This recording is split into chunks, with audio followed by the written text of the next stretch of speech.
निखारी कांड होता है। निखारी कांड का नाम सुना आपने? नहीं सुना? नेवरा के पास गाजियाबाद जिले में निखारी एक जगह है। वहां पर एक आदमी ने तकरीबन 100 लड़के और लड़कियों के साथ जना किया, बलात्कार किया और उनका कत्लेआम कर करके बोरों में उनकी हड्डियां बांध करके रखी अपने तहखाने में। फोटो खींचो, अभी देखो। और जब वो कचहरी में जाता है तो आवाम ने उसको 2-4 झापड़ मार दिया। मुलायम सिंह ने उन पुलिस वालों को सस्पेंड कर दिया कि तुम्हारी अभिरक्षा में होते हुए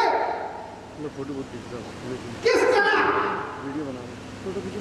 उस आदमी को मारा गया। मैं पूछना चाहता हूं मुलायम से कि वो हरामखोर जिसने 100 लड़कियों के साथ बलात्कार किया, उसके मारने वाले पुलिस वालों की मौजूदगी में तुमने पुलिस वालों को सस्पेंड किया और मौलाना वलीउल्लाह का बनारस में टोपी उतारी गई, दाढ़ी नोची गई, तो साले तुमने क्यों नहीं सस्पेंड किया? आमिर रकाबी जिंदाबाद, जिंदाबाद, जिंदाबाद। मेरे मुंह से बहुत मजबूरन लफ्ज जो मैं पसंद नहीं करता निकलता है, इसलिए कि जब मुसलमानों को बेवकूफ बनाया, तभी मैं देख रहा था रास्ते में आजम खान की फोटो है, अबू आसिम साहब की फोटो है, दोनों नंगे सर है और मुलायम सिंह, अखिलेश जी और एक और साहब ने टोपी लगा ली।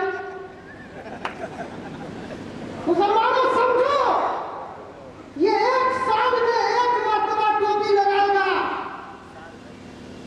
और 364 दिन तुमको टोपी पहनाएगा।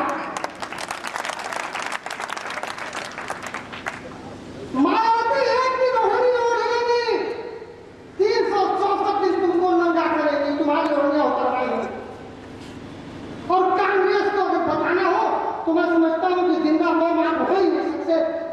गुजरात की बात तो मैं करता ही नहीं, उनकी तो दुश्मनी है, लेकिन मैं दोस्तों की बात कर रहा हूं, उन मुनाफिकीन की बात कर रहा हूं।